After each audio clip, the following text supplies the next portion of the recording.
For one day, we're going back to school.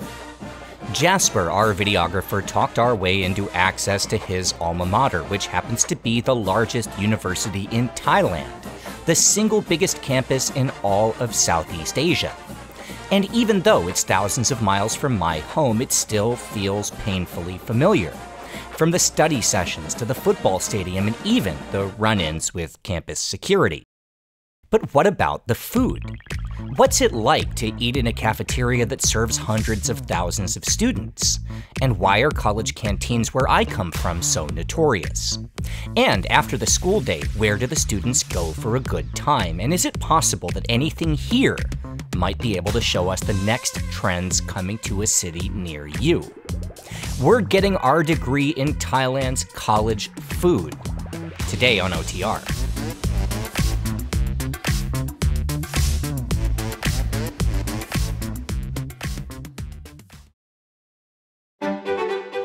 In 1971, the doors would open at Thailand's most ambitious project ever in public education.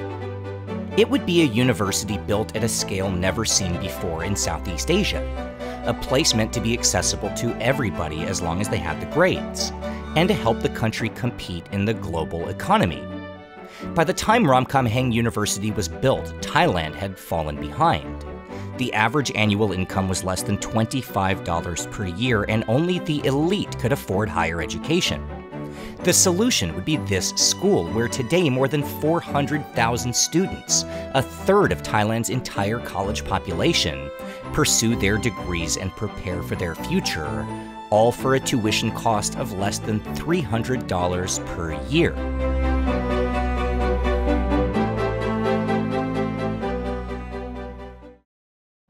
All right, so of all the things that we knew were going to be uncomfortable about being on a college campus, what I hadn't considered was that we are literally dropping into people in the middle of their studies. We're at a cafe to start with a coffee this morning after we got our permission forms.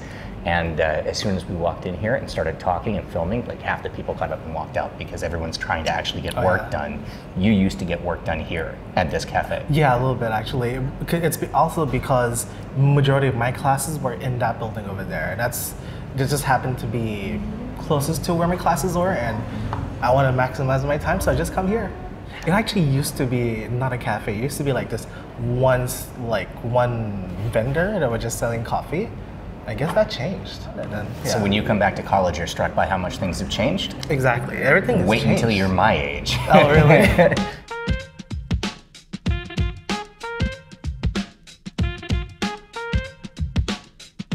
Jaspar graduated from Ramkhamhaeng in 2017 with a degree in mass communications. In a place with this many people, it's divided into sections, 16 colleges together making up the university. And before we trekked over to the dining hall where everyone comes together, well, Jaspar did want to pop his head in to check out his old classrooms, which, in a major flashback to my own college days, really ticked off the professors. I've never been in the principal's office. This is my first time. My clean record is gone.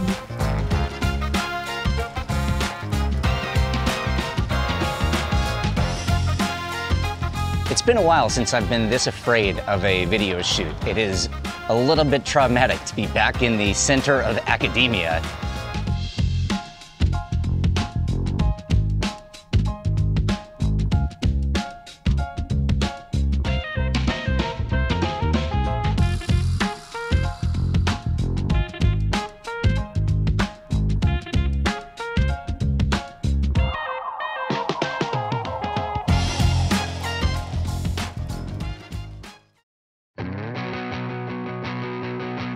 According to legend, the very first college dining hall existed in India at a university called Nalanda, opened in the 5th century AD and hosting as many as 10,000 students, primarily studying Buddhist philosophy. Now, most of what we know about the practices of communal dining comes a few centuries later in England at Oxford and Cambridge. There, meals were provided to students as part of the cost of tuition, serving stews or meats and vegetables at a set time every day. Back then, the room was arranged by rank. with master's students and professors seated on a raised platform and the lowly undergraduates at the banquet tables. The dining hall at Harvard opened in 1642, 6 years after the first classes were taught. Here and at future American universities, we see the first examples of students paying an additional fee for their food. And as we skip ahead to the modern era, feeding students would become a for-profit industry, and a majority of US colleges would subcontract their cafeterias to catering services. This began in the late 1940s when the dining hall at Hobart College went bankrupt, and a company called Saga was formed to take it over. Saga would spread, and along with corporations like Aramark, by the 1980s the standard college dining hall was basically a cookie-cutter template. Salad bar, sandwich buffet, cheap lasagna, stuff like that. And that's just in the United States. Around the world, cafeteria or communal dining is deeply ingrained in many local cultures, and the goal at the largest colleges was generally to provide the needed calories, and that's about it. Now, I should say, in recent years, as students demanded better food and government initiatives pushed healthy eating, Western cafeterias have gotten better. But they've also gotten more expensive. Today, the average meal plan for an American college student costs as much as $6,000 per year, or more than 20 times the cost of the entire tuition at Ramkhamhaeng University. Here at this campus, there's no meal plan as part of basic fees. But what there is a cafeteria called No Pamad, a canteen servicing students here since the 1970s. It's the biggest college dining hall in the country, the most famous one in Thailand. And when the scale of a massive university meets Thai traditions of food markets and cheap dining, well, it's kind of a perfect storm. Forget Ortorkor. This might be the most mind-blowing food court I've ever seen.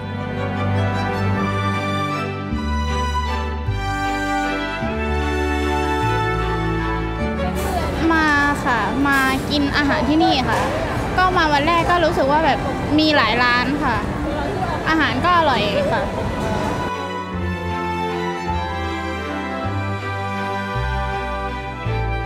วันนี้กินก๋วยจั๊บค่ะส่วนตัวเราเป็นคนชอบอาหารเส้นค่ะไม่ค่อยกินข้าวเท่าไหร่ถ้าเป็นเส้นก็กินได้หมดเลย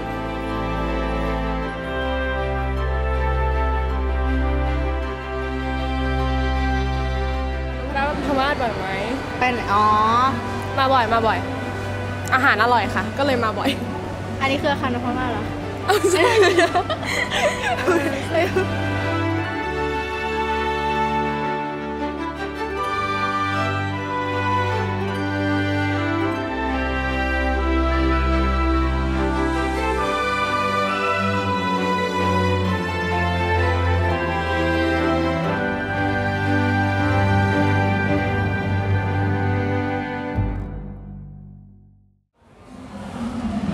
So I don't know why my imagination of what this was going to look like was nothing like this. I think it's because my own frame of reference of a college cafeteria is very different. Yeah. This is not bad. This is awesome. I don't know why, for some reason in my head, this wasn't going to be Thai food. I was wrong. Now I went a little crazy. So we got the khao klup kapi, the shrimp paste fried rice. We have, I got the crispy pork and sausage in the red gravy. I got kanam jin with nam prik and nam ya and a bunch of vegetables. Jaspar chose the tom yum, which looks amazing. Each of these dishes, except Jaspar, who's a high roller, again, even you're flashing the cash because you're back on campus. This was 50 baht, which is about $1.60. The rest of these the other three are 40 baht each. How much time would you usually have to eat? Are you usually you're hustling? You come in here, you eat? Not hustling too much. It's usually, so we had 40 minutes, but you would want to spend 20 minutes eating and 20 minutes hanging out with your friends. Because, you know, it's time to be social. And so that is the time. You notice that in a packed cafeteria, our table is empty. Nobody wants to sit next to the guy who is middle-aged with a mustache. For some reason, like I just do not look like the guy in the college cafeteria that you want to sit next to, and I completely understand that.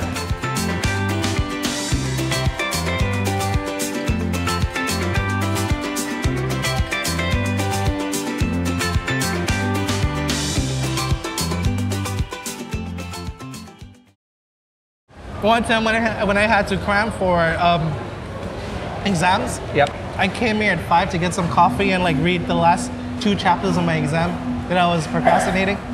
I got some coffee and it was like 5, 6 a.m. You could see people start to cook, so it's definitely a morning to lunch. Yeah, this is definitely a morning to lunch kind of place. So you came here at 5, 6 a.m. to get some coffee. And there are people cooking. And you can walk in, like it's not closed to the public. You can theoretically come in anytime. Yeah, pretty much. How did I get past the gate? I don't even remember. It's morning thing. Yeah. Yeah, how did I get past it? We all felt a little bulletproof in college. Yeah.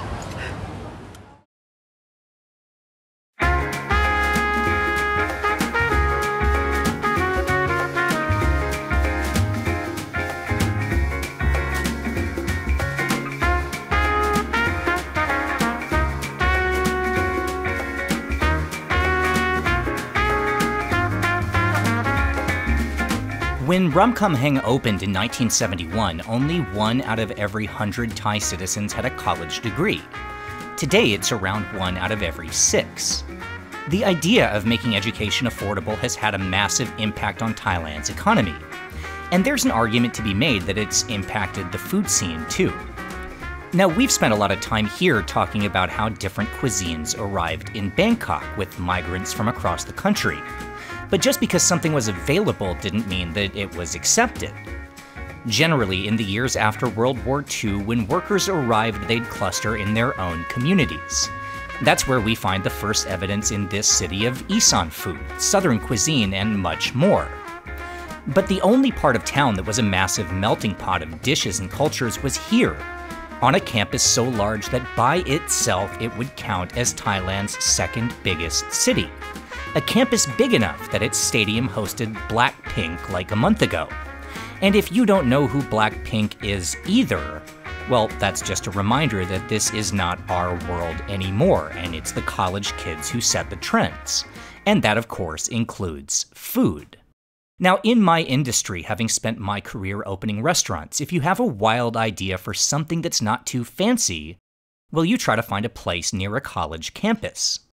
Just looking at a short list of today's most popular chain restaurants, a number of them had their start serving students.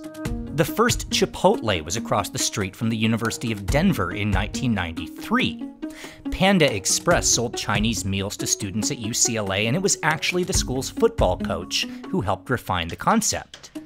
Subway launched in 1965 as a way for the owner to earn money to pay for his tuition while he was at the University of Bridgeport in Connecticut.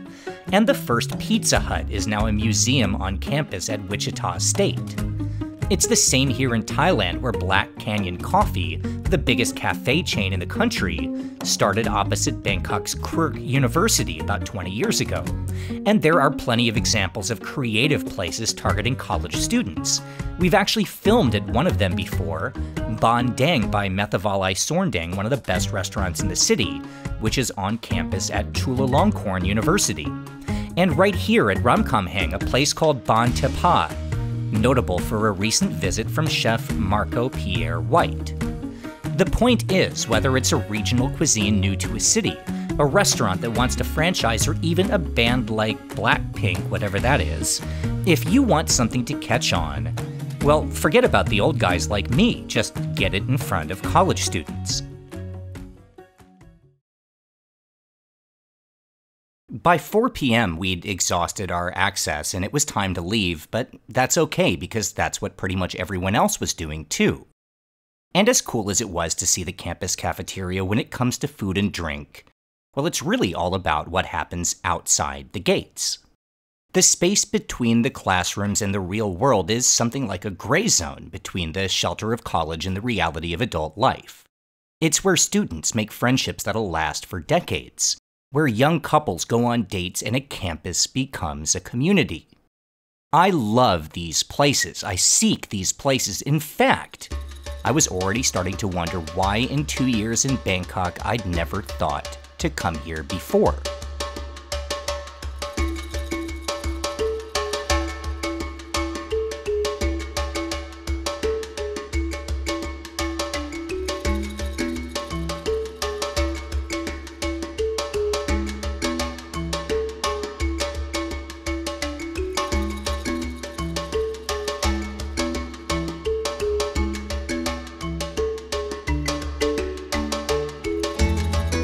Yeah, this tastes like how it used to be อร่อยมากครับโอ้เหมือนตอนที่ผมเคยกินครับ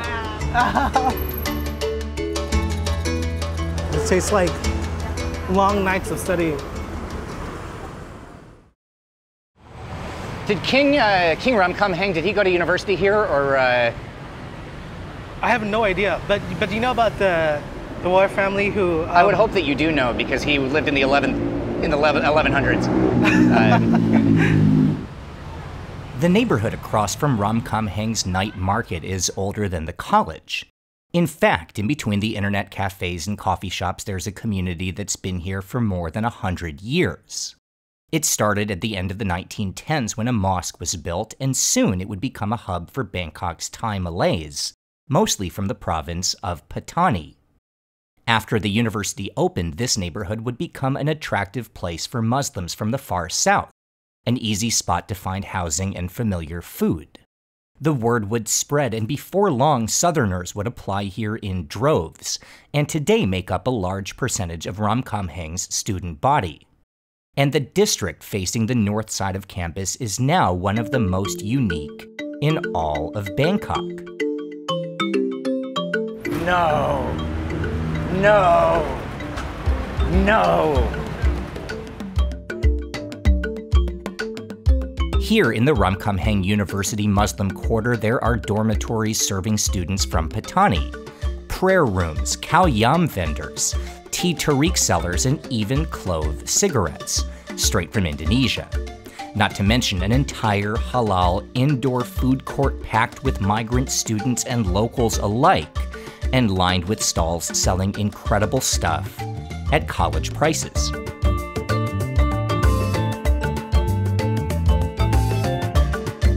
I know what I'm gonna get. I'm gonna try these coconut noodles, but I'm gonna have a walk around first.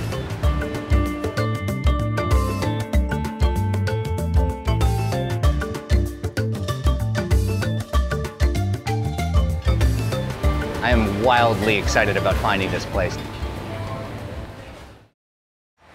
So it's interesting, we asked now a few of the vendors here where they come from because a lot of the signs are in Bahasa Malaysia, Bahasa Indonesia. We asked the vendors where they're from.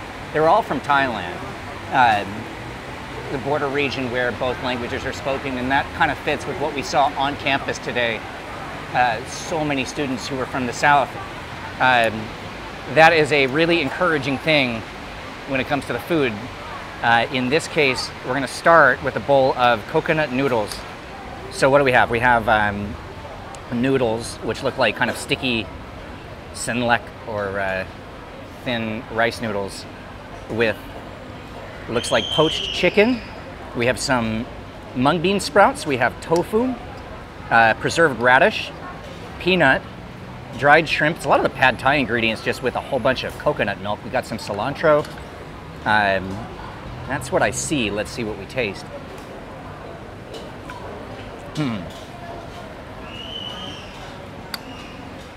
That's so good.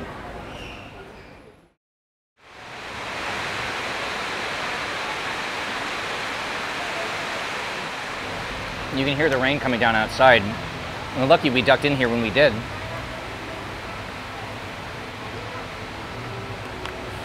It's okay, I'm in no hurry.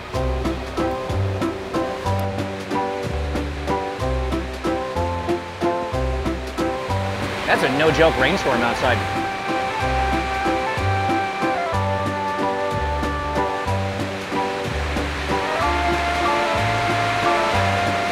There's a chance, looking at the forecast, that I live here now. The road's flooding. The night market's probably not going to happen. But of all the places where I might get stuck for the foreseeable future, this is not the worst.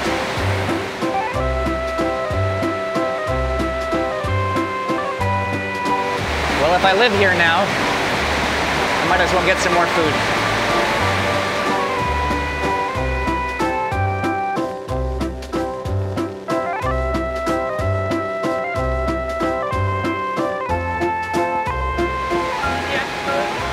Yeah.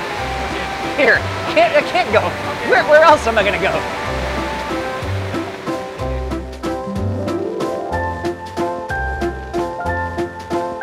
As we sheltered from the driving rain, I had a chance to chat with a few other customers.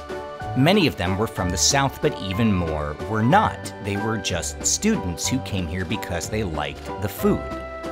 The thing about college, with the benefit of a lot of years of hindsight, is that what's probably even more valuable than classes is the exposure to new people and cultures.